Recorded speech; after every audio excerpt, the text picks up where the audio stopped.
తెలుగు చలనచిత్ర పరిశ్రమలో తనకంటూ ఒక ప్రత్యేక గుర్తింపు తెచ్చుకున్న యువనటి పూజిత పొన్నాడ. సాఫ్ట్వేర్ ఇంజనీర్ నుండి వెండితెరకు ఎదిగిన ఆమె ప్రయాణం ఎంతో మంది యువతులకు స్ఫూర్తిదాయకం. ఆమె జీవిత చరిత్రలోని ముఖ్యాంశాల గురించి ఇప్పుడు తెలుసుకుందాం. పూజిత పొన్నాడ అక్టోబర్ 5, 1989న ఆంధ్రప్రదేశ్లోని విశాఖపట్నంలో జన్మించారు. ఆమె విద్యాభ్యాసమంతా విశాఖపట్నంలోనే సాగింది. ఇంజనీరింగ్ పట్టా పొందిన పూజిత చదువులో ఎప్పుడూ ముందుండేవారు. సినిమా రంగంపై ఆసక్తి ఉన్నప్పటికీ మొదట తన విద్యాభ్యాసానికి ప్రాధాన్యతనిచ్చారు. నటనలోకి రాకముందు పూజిత ఒక కార్పొరేట్ ఉద్యోగి. టాటా కన్సల్టెన్సీ సర్వీసెస్ (TCS) హైదరాబాద్లోని TCS సంస్థలో ఆమె సాఫ్ట్వేర్ ఇంజనీర్గా పనిచేశారు. సుమారు కొన్ని సంవత్సరాల పాటు సాఫ్ట్వేర్ రంగంలో రాణించిన తర్వాత తనలోని కళాకారిణిని గుర్తించి నటన వైపు అడుగులు వేశారు. చాలా మంది నేటి తరం నటీనటుల్లాగే పూజిత కూడా షార్ట్ ఫిల్మ్స్ ద్వారానే కెరీర్ ప్రారంభించారు.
డిజిటల్ ప్లాట్ఫామ్ యూట్యూబ్లో విడుదలైన పలు లఘు చిత్రాల్లో ఆమె నటించారు.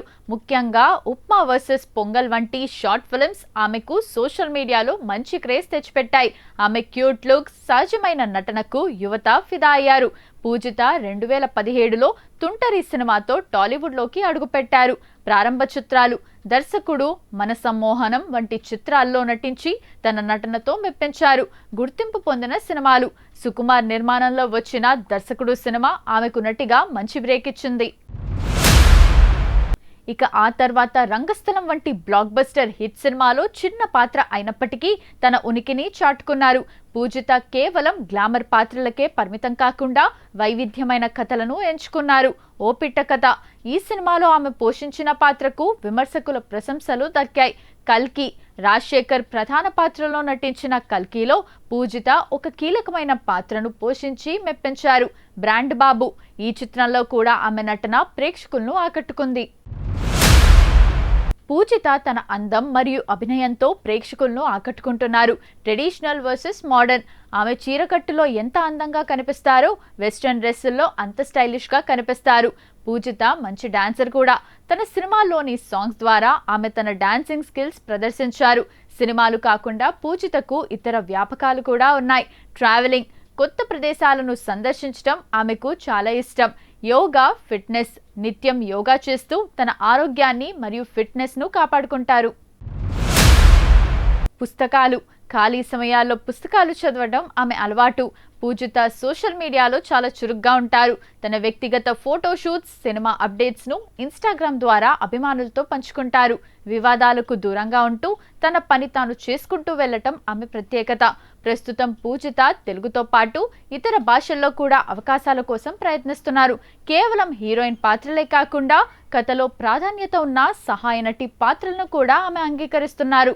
OTT రంగంలో కూడా ఆమె అడుగుపెట్టే అవకాశం ఉంది. చాలా మందికి స్థిరమైన సాఫ్ట్వేర్ ఉద్యోగాన్ని వదిలి అస్థిరమైన సినిమా రంగానికి రావటం పెద్ద రిస్క్ అనిపిస్తుంది. పూజిత విషయంలో కూడా అదే జరిగింది. ఆరంభం TCSలో పనిచేస్తున్నప్పుడు సరదాగా చేసిన కొన్ని షార్ట్ ఫిల్మ్స్ వైరల్ కావటంతో ఆమెకు సినిమా అవకాశాలు రావటం మొదలైంది. తల్లిదండ్రుల మద్దతు. మొదట్లో ఇంట్లో వారు కొంచెం సంశయించినా ఆమెలోని ప్రతిభను చూసి ప్రోత్సహించారు. ప్యాషన్ కోసం ప్రొఫెషన్ను వదులుకోవటానికి ఆమె చూపించిన ధైర్యం గొప్పది. Mega power star Ram Charan నటించిన రంగస్థలం వంటి క్లాసిక్ చిత్రంలో పూజిత నటించడం ఆమె కెరీర్ కు ఒక గౌరవంగా భావిస్తారు. ఇందులో ఆమె కుమార్ బాబు అంటే ఆది పినిశెట్టి ప్రేయసిగా పద్మ అనే పాత్రలో కనిపిస్తారు. పాత్ర చిన్నదైనా ఆ సినిమా సాధించిన ఘన విజయం ఆమె ప్రొఫైల్ కు మంచి గుర్తింపు తెచ్చింది. వెండితెరపైనే కాకుండా పూజిత డిజిటల్ విప్లవంలో కూడా పాలు పంచుకున్నారు. 703 ఆమె నటించిన 703 అనే వెబ్ సిరీస్ మంచి సస్పెన్స్ థ్రిల్లర్ గా గుర్తింపు పొందింది.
నటనకు ఆస్కారం ఉన్న పాత్రలు ఎక్కడ దొరికినా ఆమె వెనకాడకుండా చేస్తారని ఈ సిరీస్ నిరూపించింది. సినీ పరిశ్రమలో తెలుగు అమ్మాయిలకు అవకాశాలు రావటం కష్టమని ఒక టాక్ ఉంటుంది. దీనిపై పూజిత ఒక ఇంటర్వ్యూలో మాట్లాడుతూ ప్రతిభ ఉంటే భాషతో సంబంధం లేదు, కానీ తెలుగు అమ్మాయిలకు ఇక్కడ గుర్తింపు రావటం కొంచెం ఆలస్యం కావచ్చు, కానీ ఖచ్చితంగా వస్తుంది అని తన ఆత్మవిశ్వాసాన్ని ప్రకటించారు. ఆమె తన తెలుగు మూలాలను గౌరవిస్తూనే ఇతర భాషల నటీమణులకు గట్టి పోటీ ఇస్తున్నారు. పూజిత తన డ్రెస్సింగ్ విషయంలో చాలా జాగ్రత్తలు తీసుకుంటారు. ఆమె సోషల్ మీడియాలో పెట్టే ఫోటోషూట్స్ తరచుగా ట్రెండింగ్లో ఉంటాయి. ముఖ్యంగా సాంప్రదాయమైన చీరకట్టులో ఆమె అచ్చమైన తెలుగు ఆడపిల్లలా కనిపిస్తూ అభిమానుల మనసు గెలుచుకున్నారు. పూజిత తన వ్యక్తిగత జీవితాన్ని చాలా రహస్యంగా ఉంచుతారు. వివాదాలకు తావు లేకుండా తన కెరీర్ను నిర్మించుకుంటున్నారు. భవిష్యత్తులో కేవలం నటిగానే కాకుండా మహిళా ప్రాధాన్యత ఉన్న సినిమాలో నటించి ఒక పవర్ఫుల్ పర్ఫార్మర్గా నిలబడాలన్నది ఆమె కోరిక.